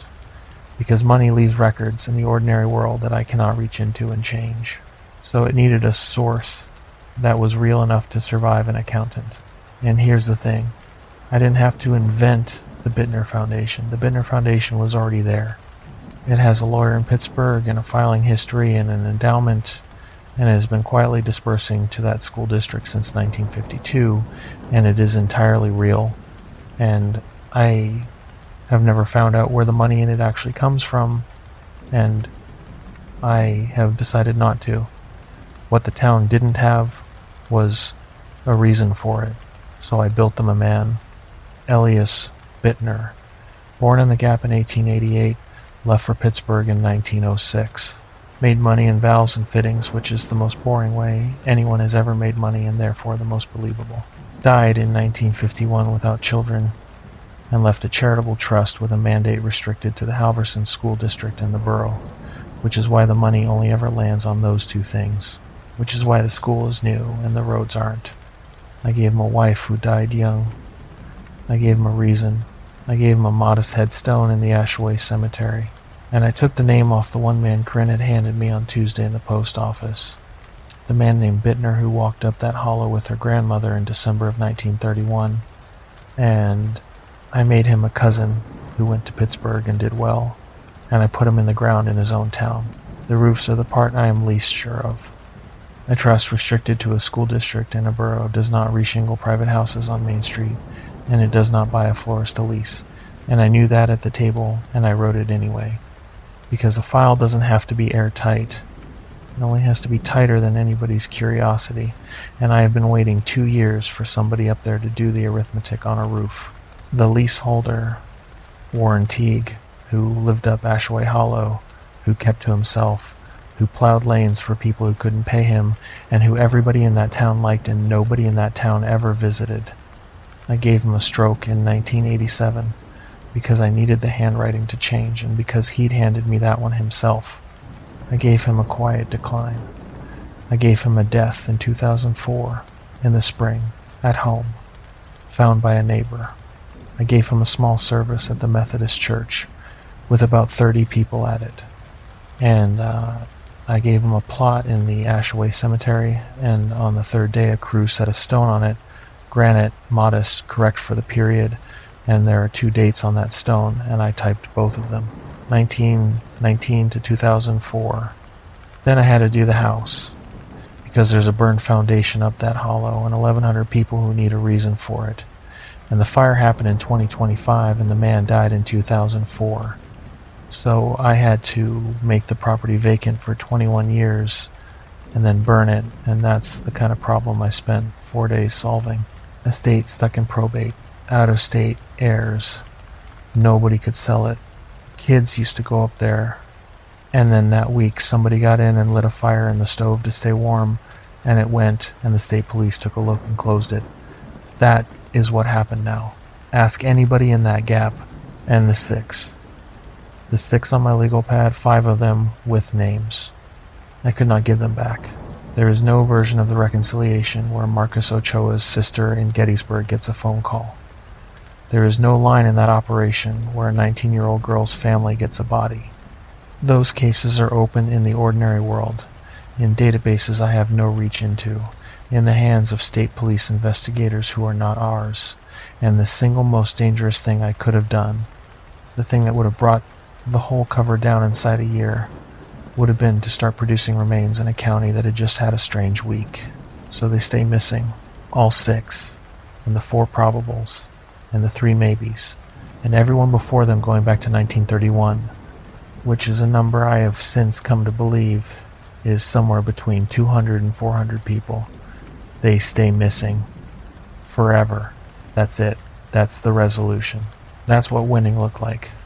Corinne Basket was reconciled on the 2nd day. In the afternoon, I asked to be out of the building. Sarah Mitchell said no. I said, "Sarah, I'm asking you as a..." And she said no. She'd come up on Wednesday.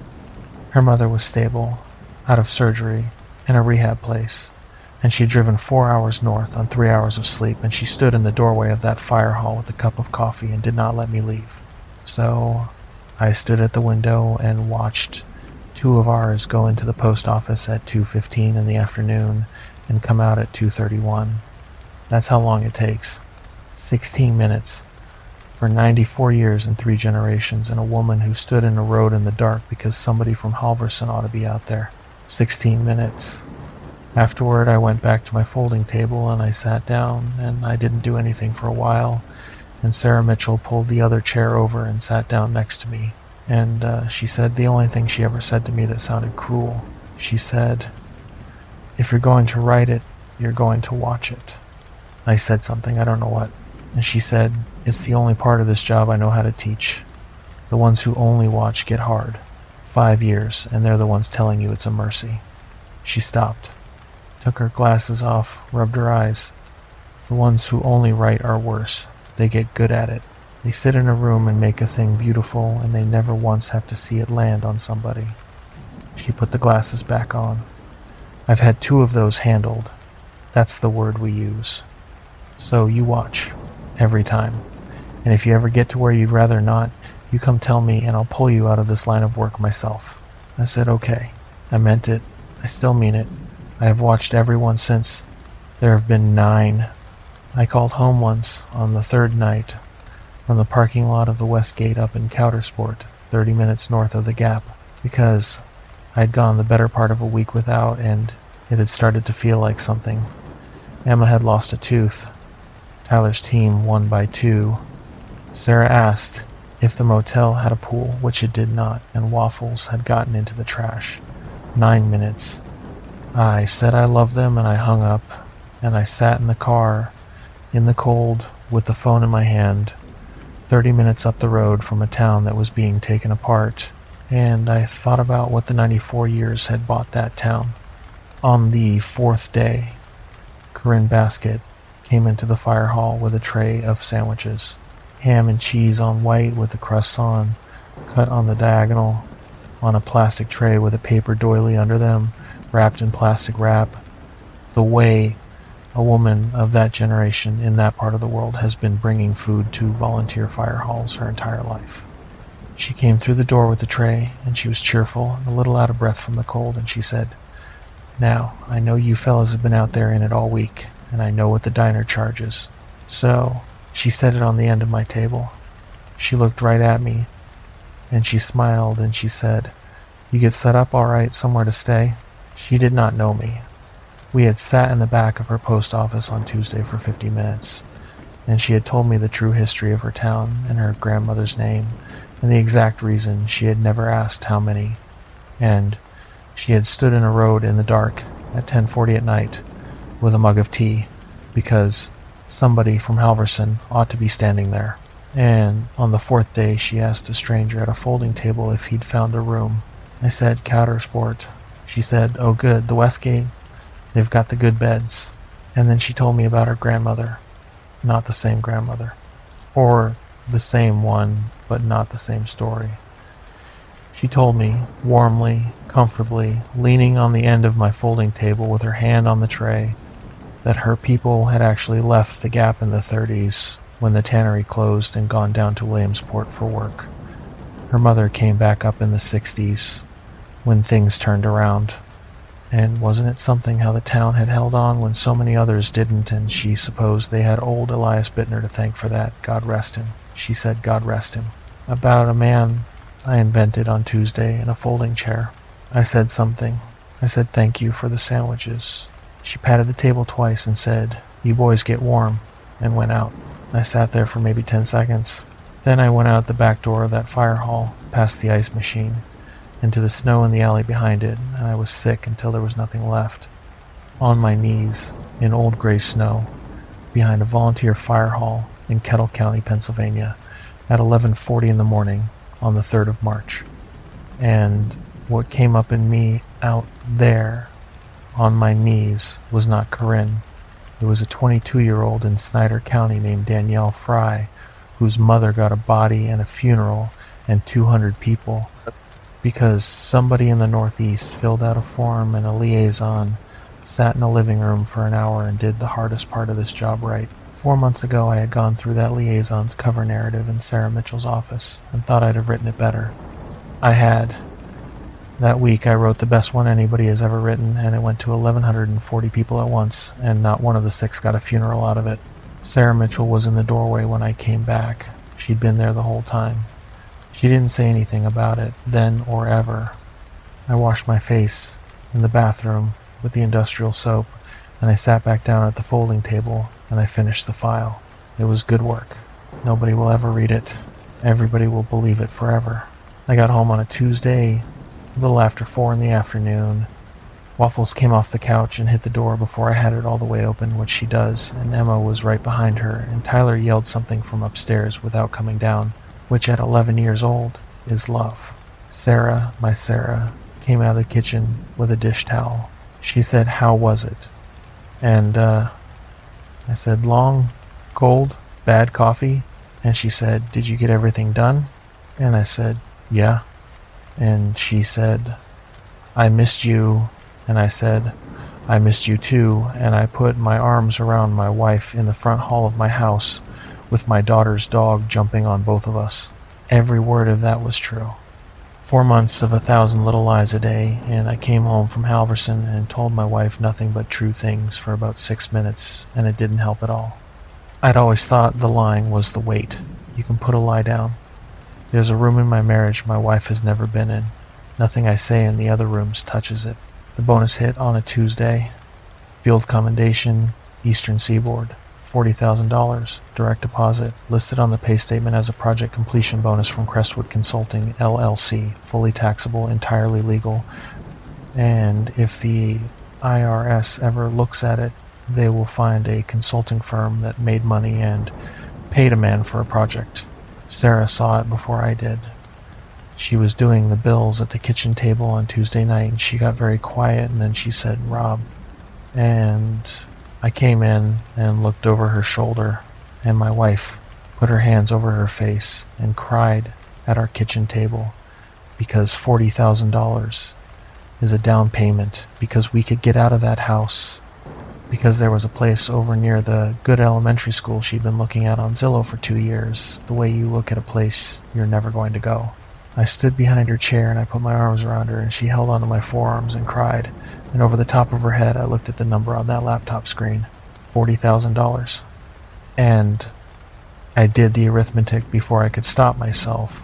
6 names on a legal pad, $6,666 a name. I stood in my kitchen holding my wife while she cried about a house, and I did long division.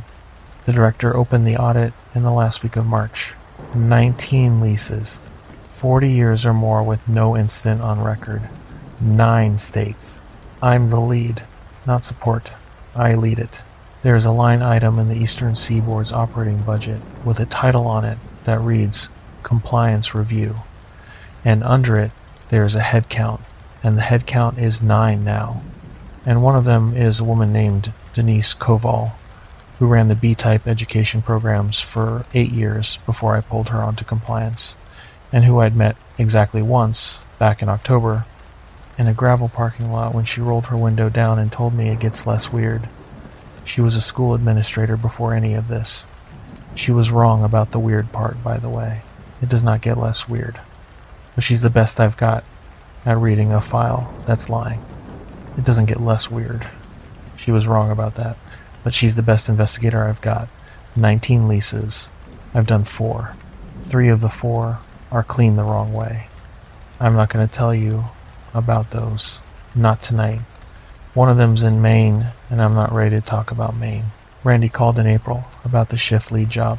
Not texted. Called. He'd heard I left the warehouse for something, and he wanted to know if it was any good, because his knee was going and he was thinking about getting off the floor himself. I told him it paid better, and I told him to take care of the knee, and we talked about the Phillies for 6 minutes, and I hung up and sat there and understood that I had just done the family visit. Same voice. Same job. It works on everybody. The apple butter is still in the pantry.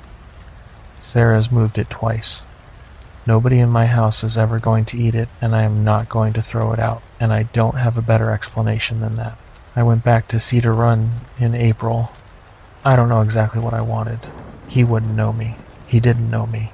He told me about the Phillies and the house in Camp Hill on the roof in 1981, and he was pleasant, and he offered me a butterscotch out of the dish.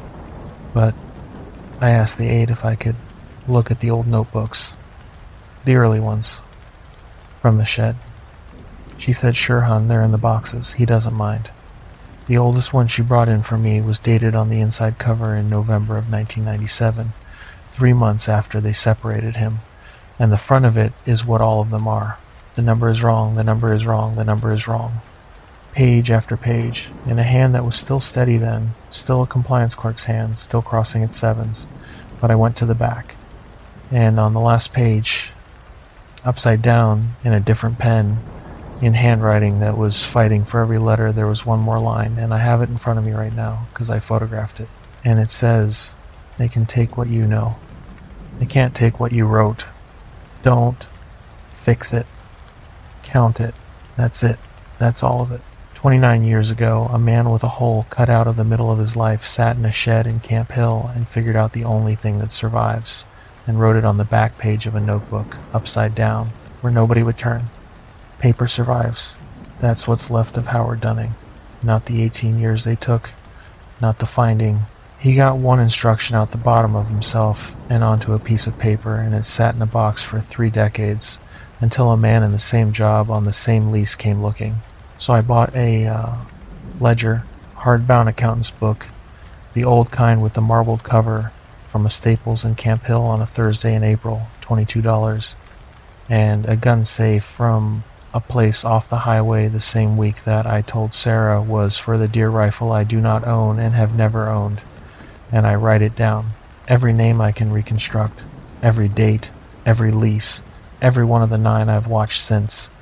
The real numbers. Not the allowance, not the register, the actual count. In my own hand. On paper, in a box, with a lock on it, in the basement of a house that my wife thinks was paid for by a job well done. 5 from Halverson that I could put a name to: Marcus Ochoa, Caleb Brindle, Tommy Nuss, Denny Aiello, Roy Sennett, and a 6th line under those 5, with a date on it and nothing else, for the man in the drainage that nobody has ever come looking for, because I couldn't give him back to anybody, and I couldn't give him a name, and the only thing left that I could give him was a line. I know what keeping it means. Keeping a private record outside the system is grounds for aggressive modification, and there is no ambiguity in the policy. I've read it, it's on page 61, and I sign the page. I do it anyway. Because there's a man in a chair in Mechanicsburg who found this before I did and did everything right, and they got all of it, all 18 years, clean edges, and the only thing in this world that beat them was a composition notebook. It's 2027 now. I'm at the kitchen table. Not the old kitchen. The new one, the house near the good elementary, which I paid for with $6,666 a name, and which is a nice house and which my kids are happy in. It's a little after 3 in the morning. Everybody's asleep. The dog is on my foot. On the left one, the way she's done every night since November of 2024. The company phone is face down on the placemat. The ledger is open. 19 leases. I've done 4.